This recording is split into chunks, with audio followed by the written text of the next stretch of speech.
Good evening, everyone, and welcome to the Page House. I'm Joanne Sims, and usually people think I'm the help here because I usually have an apron on, but tonight I did a little dress up for you. Welcome, everyone. It's so good to have a lot of people in the house. This is the way it should be. This is the way it always was way back when the house first opened, and I'm sure when the Kennedys had it, it was the same. And this is what I want. I want the community to come here and participate in the things that we do. And we do a lot of things. If you look at the back of your program tonight, you're going to see that we have 2 rental spaces. This area, this is the ballroom, and then we have the parlor area. And we do meetings and trainings. We've done depositions for attorneys. We have baby and bridal showers, luncheons, group dinners, private and romantic dinners, weddings, you name it, we're here for you, okay? We also have romance packages, a little getaway if you want to, stay in town but get away for a weekend. This is the place. We can accommodate all of that, and we do cater on premises. And speaking of food, I'd like to introduce our chef and general manager, Mono Cruz. Thank you all for coming tonight. We weren't expecting such a large turnout, but we're really glad to see everybody. Really appreciate the support. Thank you so much. We look forward to doing a lot more events like this. But Joanne wanted me to give you some history of the house. If I mess anything up, please refer to Kelly over there. He knows more than I do. The house was built in 1903. It was built as a showcase house. They were trying to compete with the builders. They were building houses on Peachtree Street in Atlanta at the time. So the house, at one time, the crown molding you see up there was gilded in gold when the house was originally built. And I was told by someone that just recently that he was one of the guys that actually painted over the gold gilding. It was just what they did. The house is 7,000 square feet. We have 7 guest rooms. All of our guest rooms have their own bathrooms. Altogether, the house is 9 bedrooms, 12 bathrooms. You'll see our fire mantles here. We have 8 of them throughout the house. They don't work. Some could work, but we choose not to have them work. Sorry. We also, as you see with the mantles, it's all original, and each one is different. Each one's a little slightly different, and the tile on the back, that is original from 1903, and I guess it was imported from the Mediterranean. At this time, I'd like to tell you about the rooms that have not, they're not going to be dedicated tonight, but they have been redecorated, because I like to shop. And the first one is the Page Room, named for Dr. Joseph Morgan Page, who was the longest tenant here, along with his wife, Melissa Jackson, and Page and their 6 children. Dr. Page purchased the house in 1905. He was a country doctor who traveled throughout the county in a horse and buggy. His interests, however, extended to business and politics. He was at one time the mayor of Wrightsville, and in 1926, Page was elected to represent Lawrence County in the Georgia Senate. He was a leading banker of his day, organizing the City National Bank, the Commercial Bank, and the Rents Banking Company. He also operated his own drugstores, the City Drug Company and the Page Walker Drug Store. A man of many talents, Dr. Page passed away in 1934 and Mrs. Page in 1955. Their daughter, Ruby Page Honeywell, was the last family member to live in the house. Then we go to the Lovett Suite. This is the large suite. This room was named for Bill and Janelle Lovett, who lived in the White House across the street. It's referred to as the honeymoon suite. Now, this story is a bit sketchy, but Kelly helped me out yesterday.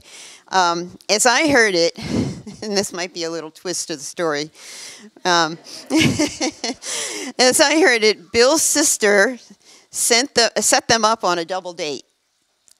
And by the end of the evening, I guess Bill and Janelle were really hitting it off.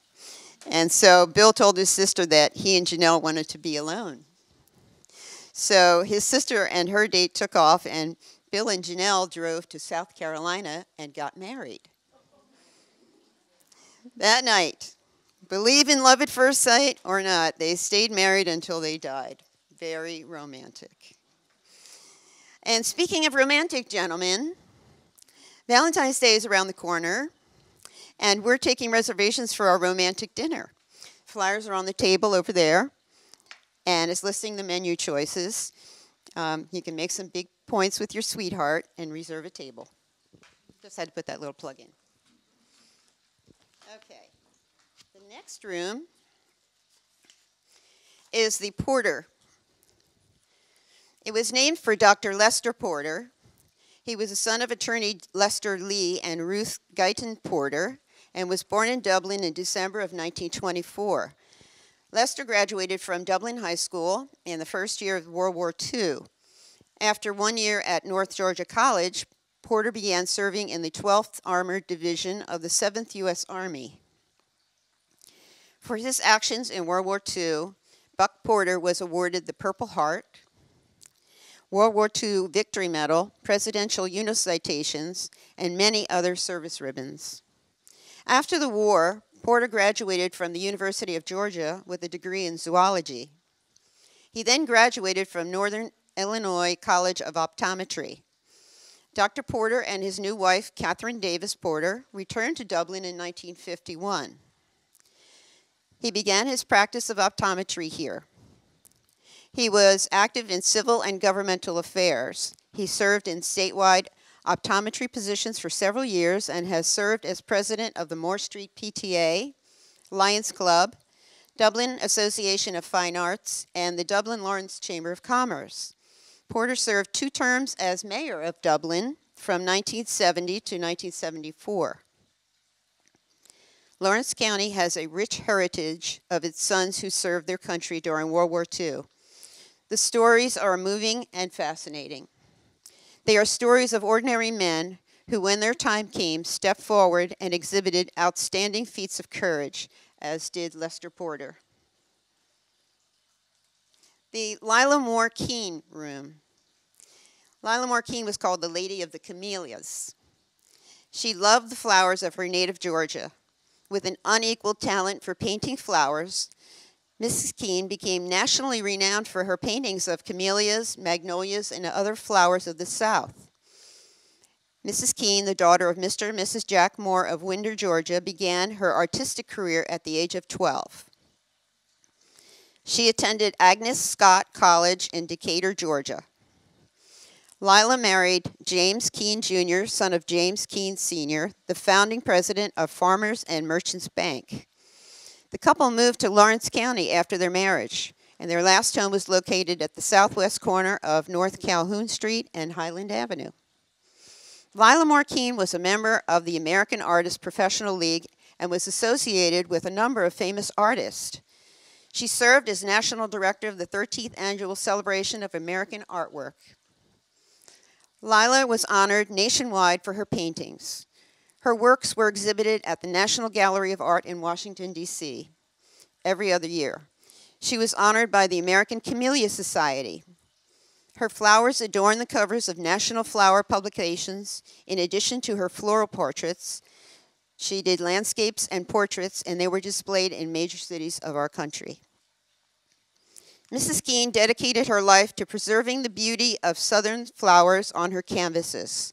Her talent won her critical acclaim by art critics and the public all over the world. She passed away in 1963. I really learned a lot.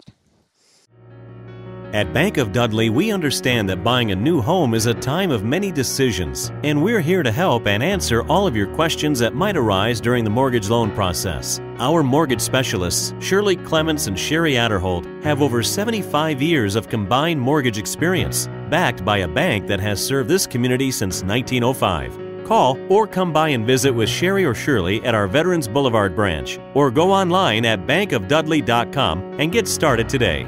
Bank of Dudley, creating a custom mortgage experience with competitive rates and terms is what service is all about. Bank of Dudley, member FDIC, and an equal housing lender. Hi, I'm Anna Grace with Myers Equipment and Supply, your dealer for the complete line of Can-Am side-by-sides and ATV products. For hunting, farming, or riding the trails, Can-Am has the models you need. If you choose the Can-Am Defender side-by-side, which is engineered to maximize a hard day's work on the farm or on a hunt, Defenders offer 20% more torque than its rivals. You can carry 1,000 pounds of payload or tow 2,000 pounds of cargo. You will appreciate Can-Am's precision engineering and industry-leading performance. Come into Myers Equipment today and see the full line of Can-Am ATVs and side-by-sides. Can-Am, the ride says it all. And now we come to the room that we are dedicating, one of the rooms we're dedicating tonight, and that is the Dublin Suite. And our first honoree is Dr. Martin Luther King, Jr. Dr. King was born in 1929 in Atlanta, Georgia. King, a Baptist minister and civil rights activist, had a seismic impact on race relations in the United States beginning in the mid-1950s. In 1948, Martin Luther King Jr. earned a sociology degree from Morehouse College and attended the liberal Crozer Theology Seminary in Chester, Pennsylvania. He thrived in all his studies, and he was valedictorian of his class in 1951 and elected student body president. He also earned a fellowship for graduate study. In the spring of 1963, Martin Luther King Jr. organized a demonstration in downtown Birmingham, Alabama. Entire families attended. City police turned dogs and fire hoses on demonstrators. Martin Luther King was jailed along with a large number of his supporters, but the event drew nationwide attention. However, King was personally criticized by black and white clergy alike for taking risks and endangering the children who attended the demonstration. From the jail in Birmingham, King eloquently spelled out his theory of nonviolence. Nonviolent direct action seeks to create such a crisis and foster such a tension that a community which has constantly refused to negotiate is forced to confront the issue. By the end of the Birmingham campaign, Martin Luther King Jr. and his supporters were making plans for a massive demonstration on the nation's capital composed of multiple organizations, all asking for peaceful change. On August 28th of 1963, the historic March on Washington drew more than 200,000 people in the shadow of the Lincoln Memorial. It was here that King made his famous "I Have a Dream" speech, emphasizing his belief that someday all men could be brothers. Among his many efforts, King headed the Southern Christian Leadership Conference. Through his activism and inspirational speeches, he played a pivotal role in ending the legal segregation of African American citizens in the United States, as well as the creation of the Civil Rights Act of 1964 and the Voting Rights Act of 1965. King received the Nobel Peace Prize in 1964, among several other honors. He was assassinated in April of 1968 and continues to be remembered as one of the most influential and inspirational African American leaders in history. Something that I didn't know, and a lot of people didn't know, that Dr. King gave his very first speech right here in Dublin on April 17th in 1944 at the age of 15. We now have a wonderful memorial across from the First African Baptist Church. If you haven't had a chance to visit it yet, please make a point of doing so. Something I found out while doing my research was that our own Miss Julie Drigger, who is here tonight, marched with Dr. King in St. Augustine, Florida during the Civil Rights Movement. She is a member of the First African Baptist Church and is present here tonight along with Pastor Anderson and his wife, as well as several members of the church, and I thank you for coming tonight.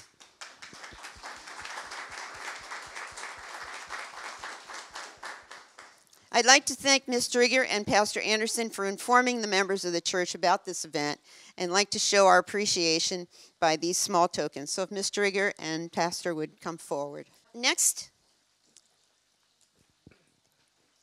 is Dr. Carswell. Dr. Nelson Carswell, Jr. Dr. Carswell recently retired from a 55-year medical practice. I'm told that he probably delivered most of the folks in this town and helped out a lot of mamas.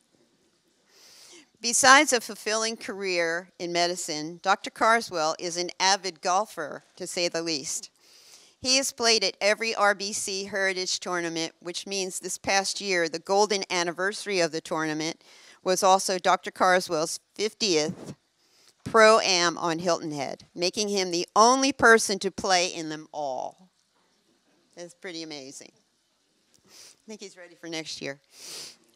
His family members seem to think this would be the last tournament for their beloved leader they call Golf Daddy. He has a different spin on that, saying that I'll be back next year if there is a next year.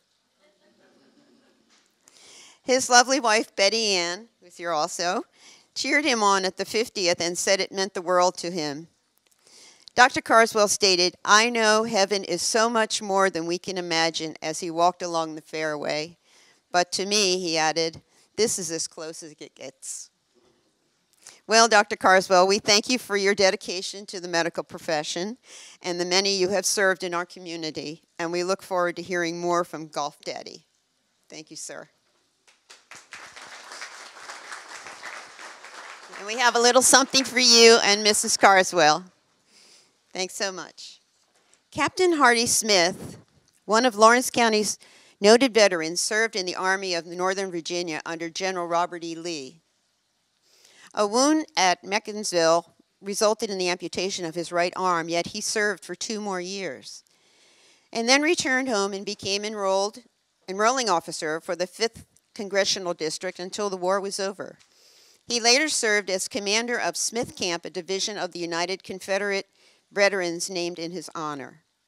Active in this organization, he rose to brigadier general and commander of the Eastern Division.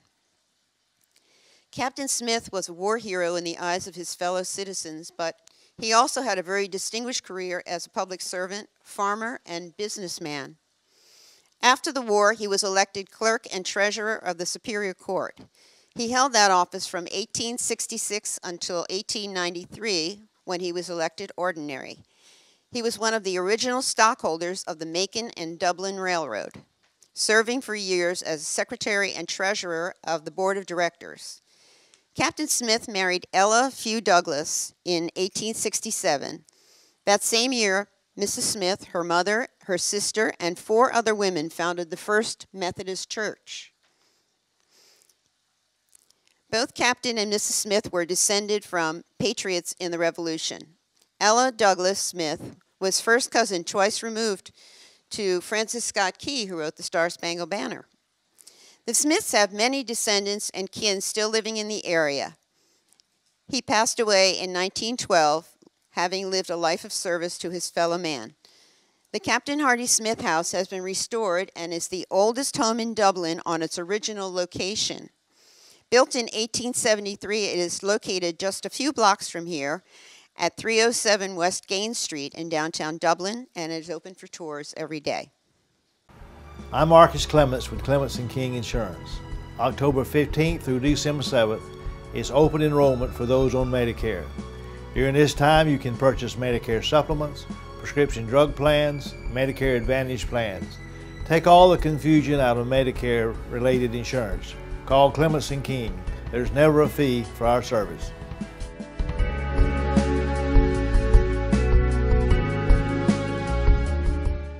For over 21 years, JT Hanna has provided Dublin and Middle Georgia with quality promotional products and superior service you can count on. JT Hanna specializes in screen printing, embroidery, and laser engraving. We also provide customers with original artwork and logos through our talented in-house design. Our website makes designing and ordering t-shirts easy. You can design, choose from an uploaded template, or upload your own custom logo to easily create a lasting impression. Customers can also create purchase sites to make selling shirts for fundraisers or events easy and stress-free. Whether you need promotional items for your company or next event, JT Hanna can help. We take pride in delivering the highest quality products, and we take pride in serving you. Try us. I think you'll like us. Contact us today at 478-274-1267 or visit us on the web at jthanna.com. You know, I have to say that at first we wanted to name it after Jerry Bullock because he is just an incredible man in his own right. But he said, oh no, no you won't. He is just a sweetheart. Vivian Baker Bullock was born in McKeesport, Pennsylvania in 1924. Vivian grew up in Soperton, Georgia in Trillin County. Her parents, William Baker and Rayford Gamble Baker, had moved from Soperton to McKeesport, where her father began work in a steel mill. After a short time, due to the harsh Pennsylvania winters, the family returned to Soperton, where Bill resumed farming. Mother Rayford became a teacher and principal at a Julius Rosenwald supported school adjacent to their home. Being so close to the school and watching and later being a student of her mother, Vivian developed a desire to become a teacher herself. The family had very meager earnings, and going to college seemed like a dream. Rayford had not yet herself earned a 4-year college degree, but she was a very smart student, especially in math. A native of Whately, Georgia, Rayford had completed 2 years at Payne College in Augusta, Georgia. In the early 1950s, Rayford completed her Bachelor of Arts degree at Fort Valley State College, moved to Dublin, and taught the remainder of her career at Millville School in Dublin and Lawrence County. With the help of Rayford's sister, Mildred Gamble Parker, Vivian could obtain her dream of attending college, and in 1945 graduated from Fort Valley State College with a bachelor's degree in education. Rayford's sisters, Mildred and Maddie Bell, had been in one of the first classes of African American women to graduate from Grady Nursing School in Atlanta. Vivian first taught in Liberty County, Georgia, but the low-country, humid environment affected her health. With the help of the principal of her school, she transferred to teach in Grantville, in the northern part of the state. The son of a nearby neighbor couple, Louis and Maddie Lowe Bullock, returned home in 1946 from World War II, having been assigned in Europe during most of his 4 years of service as an Army technical sergeant. Vivian and Jerry Louis Bullock met and were married in April of 1947. Their firstborn son arrived in 1948, and in 1950 the couple moved to Dublin with little Jerry Jerome. By that time, Rayford had also relocated to Dublin, where she began teaching in the Lawrence County school system at Millville School. In 1955, the couple became the parents of a second son, Wayne Elliott. Vivian said over the years that she wished she had more children, as well as a daughter. She continued her education by attending classes at night at Fort Valley State College during the week and at Atlanta University during the summers, and she earned her Master's of Education degree in 1963. Vivian and Jerry raised Jerome and Wayne in Dublin. Wayne attended college, served in the U.S. Air Force Reserve, and worked in California, Florida, and later Savannah, Georgia. He resided there at the time of his death in 2008. Jerome graduated from Tuskegee University as a distinguished military graduate and served as a captain in the U.S. Army, having served in Georgia, South Korea on the demilitarized zone, and Kentucky. After his military service, Jerome graduated from law school at Howard University in Washington and served a career in federal law enforcement at the U.S. Department of Justice. In 1977, he received a presidential appointment from President Jimmy Carter as United States Marshal for the District of Columbia, where he served for 5 years. He's also an incredible photographer. Jerome has 2 adult children, Brian and Allison. Allison is here tonight, and was a former on-air sports reporter with NBC station in Rockford, Illinois, and at New England Sports Network in Boston before she went to Reebok. Allison's daughter, Michaela, was the joy in Vivian's life her last 4 years. She affectionately called Michaela Miss Smith and filled her life with educational materials, books, and other learning aids. Jerome currently resides in Maryland with his wife, Amber. Vivian and Amber became close after she and Jerome married in 2009, and Vivian finally gained the daughter she had never had. Allison and Miss Smith rounded out a fitting end. Also in attendance tonight is Jerry's cousin, Gentry. And Amber took ill and was unable to be here tonight. I know she's sad. Vivian dedicated her entire adult life, like so many other young African American teachers, to public education. Most of her teaching years were spent in the Dublin City school system in her beloved 3rd grade. She was active in church and civic activities in Dublin and Lawrence County. She was a member and president of the Lawrence County Historical Society, a member of the Dublin Historical Society, and a member of Delta Sigma Theta sorority. Jerry, please accept a little gift from us tonight.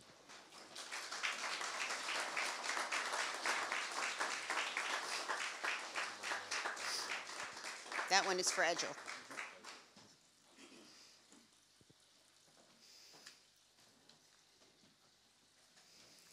The Kennedy Suite. It wasn't always a suite up there, but on the 3rd floor, any of you that want to climb the stairs, like we do every day, you're welcome to go visit the Kennedy Suite, dedicated to the family that started this bed and breakfast 20 years ago. In 1998, newlyweds Janice and Kelly Kennedy were searching for a new home for their family with strict criteria for their realtor. It must be brick, single story, no restoration, in a moderate price range, and not in the city.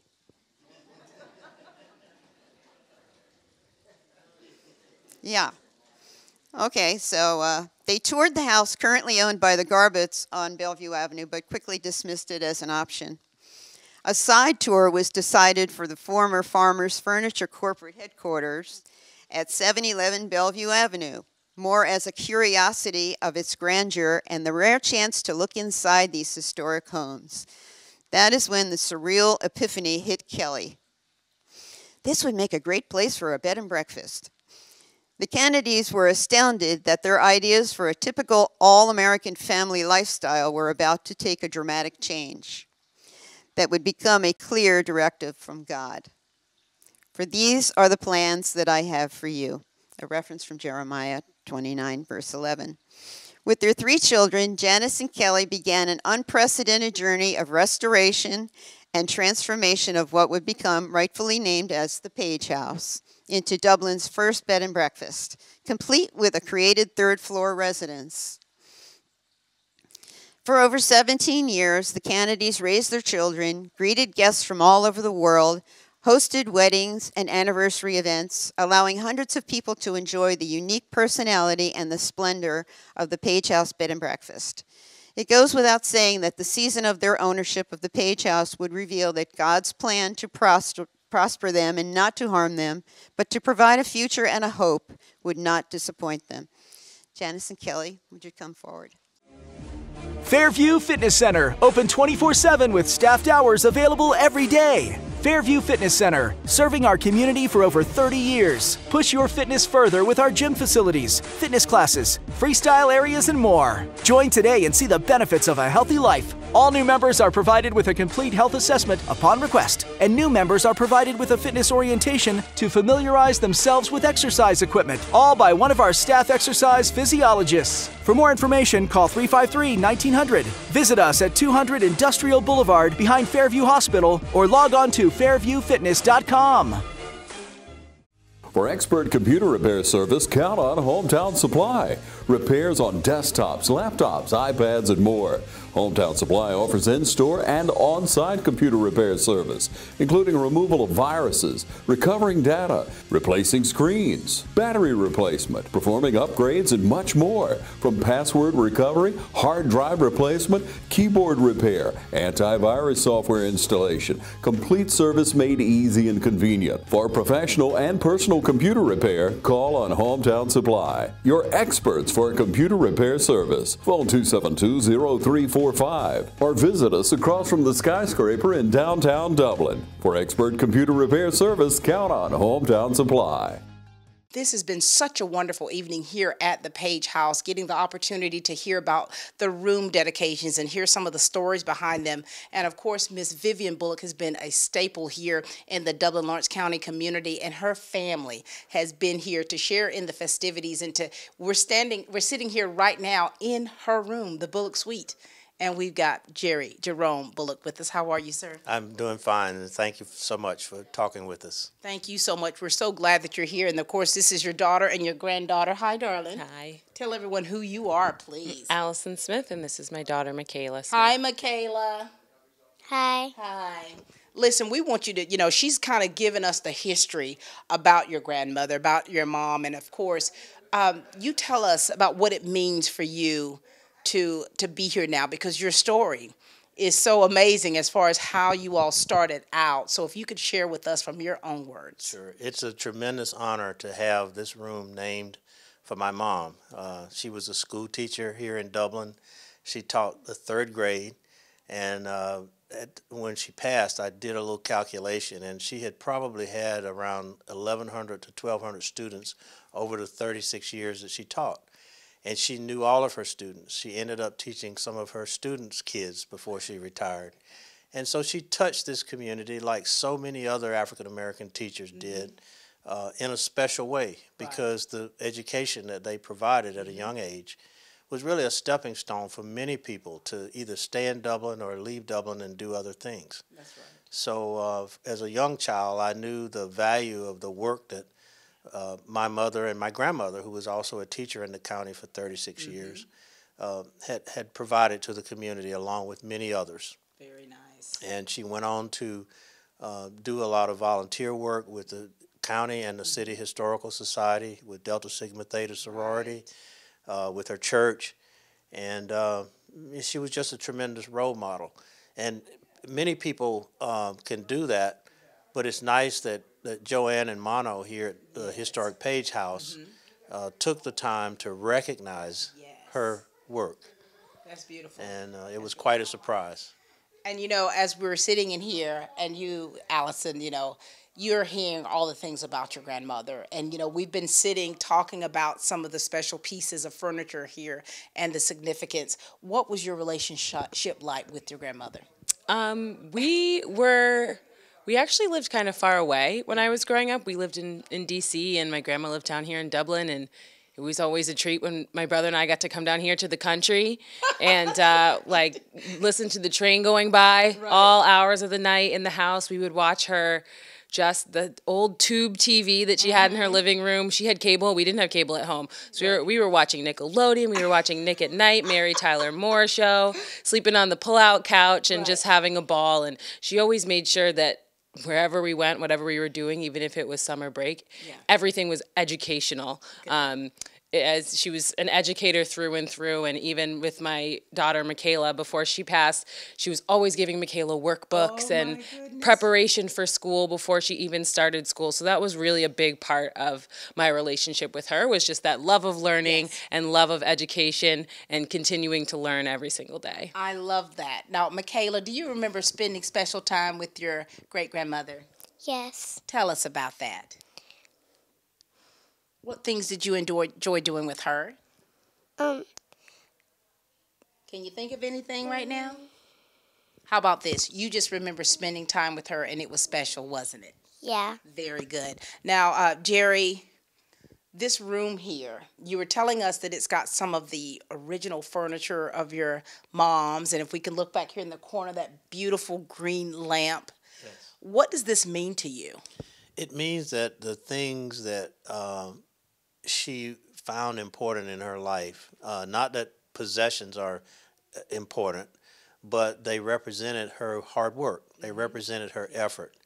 And the fact that we found a place that could keep these items and treasure these items and really allow other people to see these things and come and read her story as guests of the Page House is important. It is.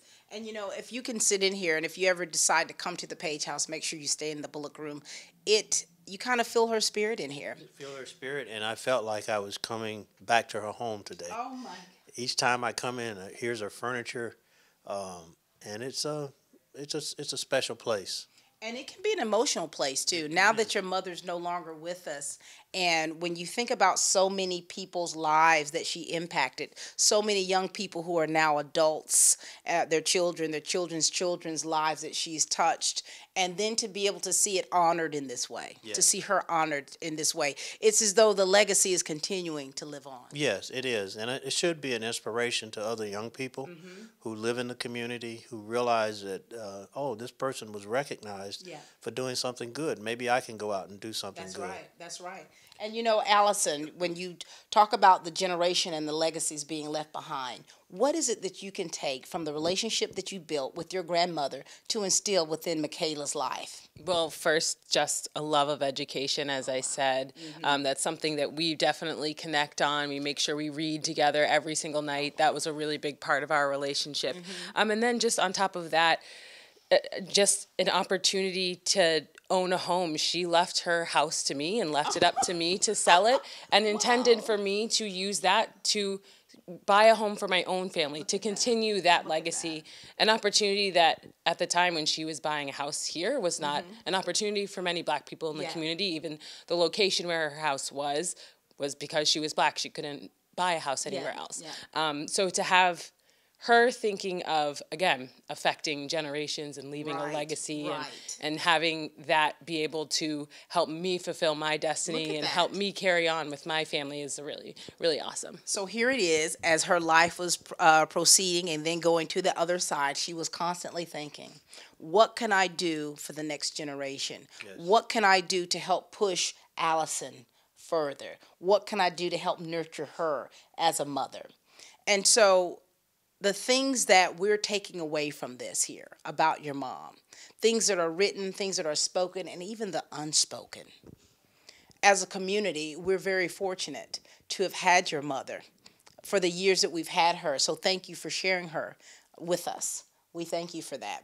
And so what final message do you want the people of Dublin-Lawrence County to know about your mother, your family, that history that's not just in this room, but in every life that she's touched?